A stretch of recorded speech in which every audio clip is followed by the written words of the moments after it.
Hi, I'm Chef Chris Koetke coming to you from my home in Chicago, and I'm very pleased to be with you today to cook with high oleic soybean oil. This is a very versatile oil that has application in the kitchen, from deep frying to a very light and airy cake, from the kitchen to the bake shop. So let's first take a look at this premium oil as a deep fry oil. High oleic soybean oil is a liquid oil, which means that it's easy to pour into a deep fryer as opposed to some of the solid or semi-solid fats. It also makes it a lot easier to filter. This oil also has no trans fats and is low in saturated fat, which means it's a healthy fat. Now, we're going to see a bunch of other attributes of this great oil in the recipes that I'm about to do. So let's begin with one of the most popular deep fried items, French fries. Now, French fries have a very subtle flavor, and what's important about this oil is that it has a neutral flavor. If this oil is off or has strong flavors, it's going to make these French fries really taste terrible. In addition, this oil has a very high smoke point, which is a great thing for French fries. Drop them into the oil, 350 degrees or 175, and this is what most restaurants do so many times every day. Once the fries are golden brown, just like that, take them out. We're going to let them drain. Now, this is really where the neutral flavor, the clean flavor of high oleic soybean oil really shows its stuff. Because now what do I have here? I have the flavor of French fries that have that great earthy flavor and nothing else. A little bit of salt or any other seasoning that you wish to put on the fries, and they're ready to eat.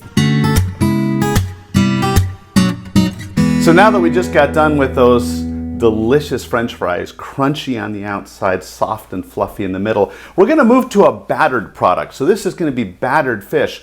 And a battered product like fish, it has to have an oil that's very neutrally flavored. It'll pick up any off flavors from the oil. One of the advantages of the high oleic soybean oil is that it can stay at higher temperatures for long periods of time. It's a very stable oil. We're going to see that repeated throughout this demonstration. Now, to make our battered fish, I have right here some cod, and it's been seasoned just with a little bit of salt and pepper first, and I'm just putting that into what's called a pre-dust. In this case, just very simply, some flour. Pat that right in.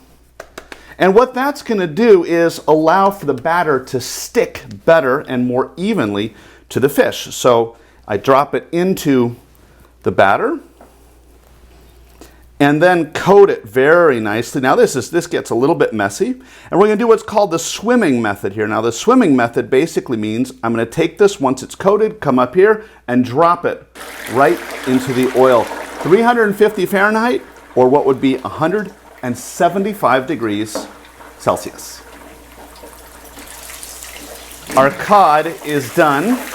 When it's perfectly browned and crunchy on the outside, that's what makes fried fish so good. It's a little bit like those French fries, soft in the middle, crunchy on the outside. Now I let those drain just for a moment because you want to serve those super hot. I'm going to put them right here along with some of those French fries from earlier. And there's a great portion of fish and chips. I actually put some smoked paprika and black pepper on top of those fries because I like the flavor of it. Now, you know, there's a lot of restaurants that literally live or die. They stay in business or not because of the fried items they make. And that all has to do with the quality of the oil. Again, high oleic soybean oil is great for deep frying in those kind of restaurants where those fryers are working all the time. Speaking of restaurants that live or die by their deep fryers, you have to think right away of fried chicken and all the fried chicken restaurants, and most specifically, buffalo wings. Now, just a little sort of parentheses here. You know, buffalo wings were invented in Buffalo, New York, which is why they're called buffalo wings. But in any case, you'll notice also in a lot of those restaurants where those fryers are on and working all the time, you'll see a lot of buildup on the fryers. And one of the advantages of high oleic soy is that it doesn't have polymerization like the other oils. In other words, it resists that buildup. For restaurants, that's really important because that reduces on labor costs and it also reduces on the maintenance costs of the deep fryers. Again, we're all about saving money by using high quality oil. So let's make some buffalo wings. I'm going to begin with something that's a little bit unique that I'm making just for you today, and that's a special glaze to go on those buffalo wings at the end. And for that, I'm just going to take some butter. I'm going to add to that some honey. This is kind of a sweet and spicy glaze. I'm going to put a tiny bit of sesame oil. Again, sesame oil has such a strong flavor, you don't need much. A little bit of rice wine vinegar, and a whole bunch of sriracha. That's where the spice comes in. What I'm going to do then is take this and put it on the stove, and I'm going to bring it up to a simmer and then just let it cook for a couple of minutes. We'll come back to that. So the next step is that I have to make my seasoned flour for the buffalo wings. And so what I'm going to do is take some flour and then put in a whole bunch of salt. I'm going to put in a little bit of onion powder, a fair amount of paprika, a tiny bit of celery seed, a little bit of poultry seasoning, which is really a kind of a sage and white pepper mixture, some nutmeg, and I'm going to put in some ground black pepper. Then I'm going to take that and just mix that together. Okay, so our seasoned flour is ready to go. The next thing we have to do is take a look at the actual chicken wings. So what we're going to do for this is to take the chicken wing, and basically I'm going to cut it at the joint right here, kind of get the upper part of the wing and then the middle section of the wing. The wing tip I'm not going to use. To prepare this, it's a little bit of a different technique. I'm going to have some milk right over here, and I have my seasoned flour. And this is the way it goes. I'm going to take chicken wings, put it into the seasoned flour. You'll notice I have a wet hand and a dry hand. This is the dry hand. Now watch this. I'm going to take these, put them into the milk, and this is kind of important. You want to get them in the milk, use your wet hand, do a quick mix, and get them right out and right back into the flour. So I'm almost double coating them with the seasoned flour. Give them a little shake because I don't want to have excess flour in the oil. And put them into my deep fryer basket. Drop it into that high oleic soybean oil. Again, the oil is about 175 degrees, and we'll cook it just until it's nicely brown. One of the advantages of that double coating is that it makes buffalo wings that are so very, very crunchy. Now, once you've deep fried them, the next step to buffalo wings is that we need to put them into a bowl, and we're going to put some sauce on it. So what we're going to do, first of all, is I'm going to do the traditional one, which is a little bit of buffalo sauce right on top of those wings. Again, that's a super spicy sauce. Mix that up a little bit. And then once that's mixed up, all I would do is put that on a serving dish along with some celery sticks and some blue cheese or some ranch dressing. So that's kind of the traditional way of doing buffalo wings. Now, the way I'd like to show you today is with the other ones. Remember earlier we made that sauce, that sticky sauce with the honey and sriracha. What I'm going to do with that, that's cooked over here. I'm going to put in some toasted sesame seeds, and I'm going to put in some minced up green onions. Just mix that up. That smells so good. And I'm going to very simply pour that on top of the deep fried chicken wings. Stir those up like that, and then all I have to do is pour those onto a serving dish, and those are so absolutely delicious and crunchy. And once again, part of the reason that they taste so good is because of the high quality oil that they're cooked in.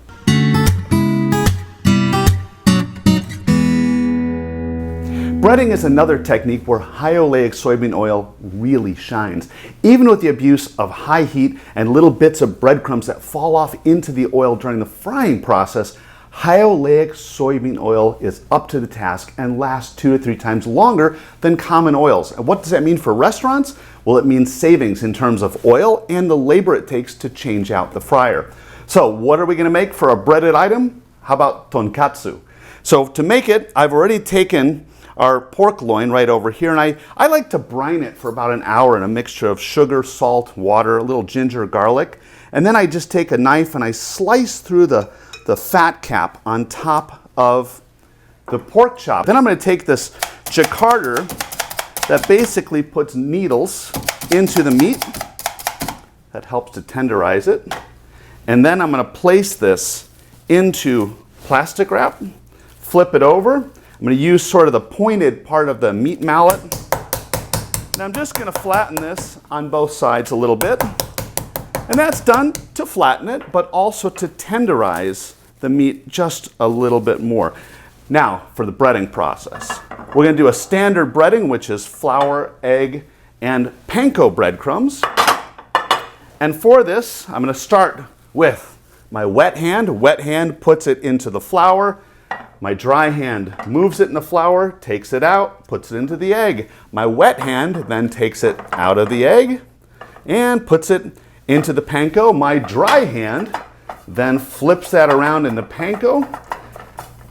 Press the panko on a little bit, and now it's time to fry our tonkatsu. Put it into the basket, put it into the oil. The oil is about 162 Celsius, 325 Fahrenheit.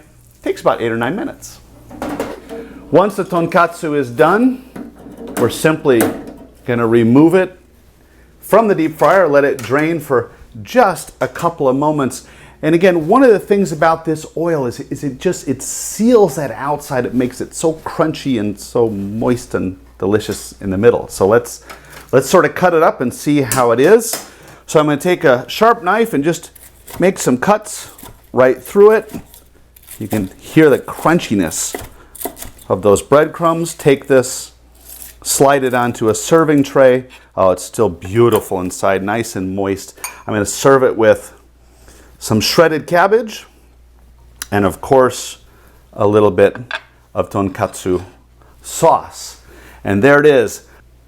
So we've seen our high oleic soybean oil, really the star of the show in items that are breaded, battered, floured, and even just French fries. Across the board, it is perfect and so delicious in the deep fryer. Let's take a look and see what it does in a saute pan. High oleic soybean oil has wide application beyond the deep fryer. For instance, it's a great oil for sauteing and stir frying because it holds up to the intense heat. So what are we going to make? Well, I started first by making some caramelized onions. And these caramelized onions, I basically slice the onions, put them into a pan along with some of the high oleic soybean oil, and let it cook very gently. And this is where really that neutral flavor of the oil comes through, because it allows those onions to just taste beautifully sweet and delicious.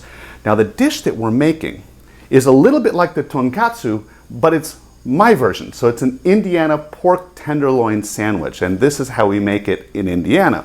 So we're going to begin with a pork tenderloin. I'm going to cut a piece about 200 grams. I'm going to put it inside of the plastic wrap, fold it over, and take the flat side of the mallet and flatten it.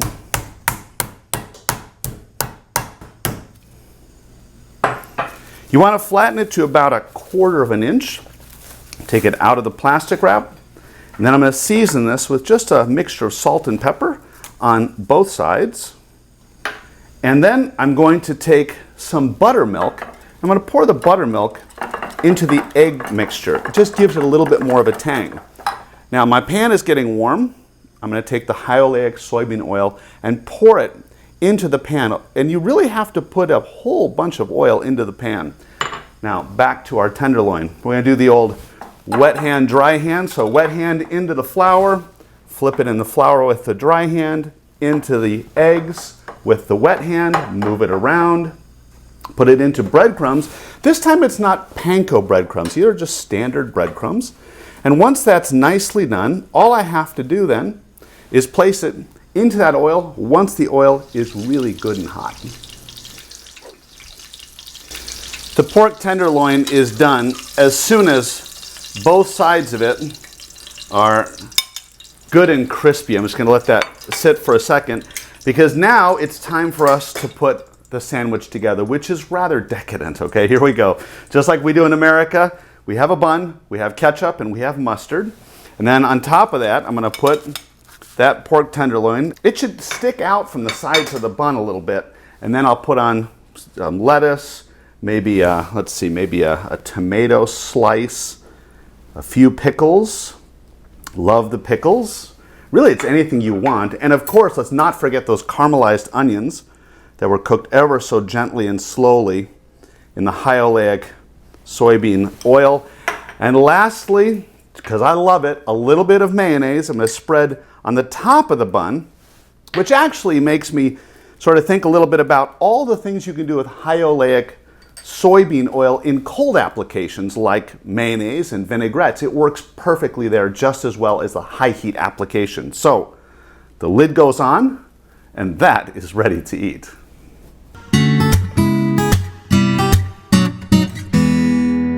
High oleic soybean oil also has great potential in the bake shop because of its clean, neutral flavor and its ability to resist rancidity, and that of course is due to its higher oxidative stability. And that's so important because that's what gives us shelf life in our baked products. It's also important in things like the mayonnaise that we talked about before and other cold sauces. So where do we see it in the bake shop? Well, first of all, oil is used very commonly in muffins and other quick breads where the oil is incorporated into the wet ingredients, the egg and the milk, and then it's put into the dry ingredients and turned into beautiful muffins. But what I'm going to make for you today is a very special cake called a chiffon cake. And this is actually an offshoot of the angel food cake. It was invented in 1927 and it was kind of a secret. And the reason that it was so delicious and its secret was, well, lots of oil. And so the high oleic soybean oil in this recipe is going to be absolutely amazing. And this is how we make it. We start with some egg yolks. I'm going to put in some orange zest along with a bunch of orange juice. I'm going to whisk that all up to basically mix the yolks and the juice together. Pour in the high oleic soybean oil until that is all incorporated. This then gets poured into a mixture of dry ingredients. In this bowl, I have flour, sugar, baking soda, and just a little bit of salt. I'm going to combine this. It's going to make kind of a thick batter almost. I'm going to whisk that together. Again, this is a cake that comes together so quickly. Okay, and now the last thing is to whip the egg whites. I'm going to put a little cream of tartar in with the egg whites. I'm going to turn those on to high speed and we're going to whip them up until they're a nice firm foam.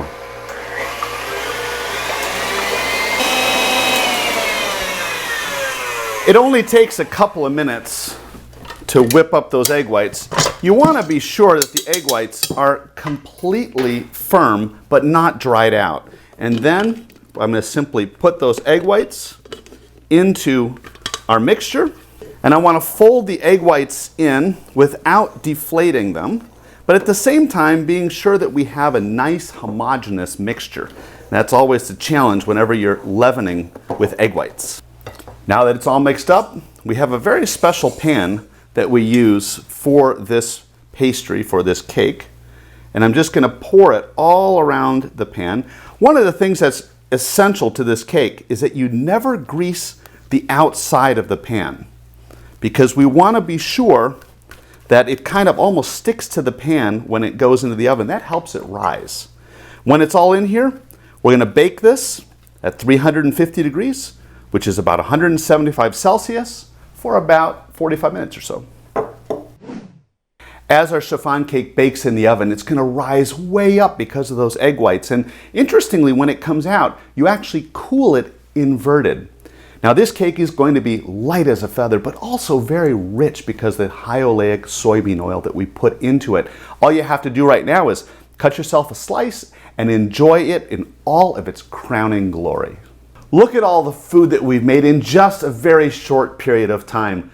High oleic soybean oil is a versatile oil. It can take the heat, it's clean tasting, resists rancidity, and is a healthy oil.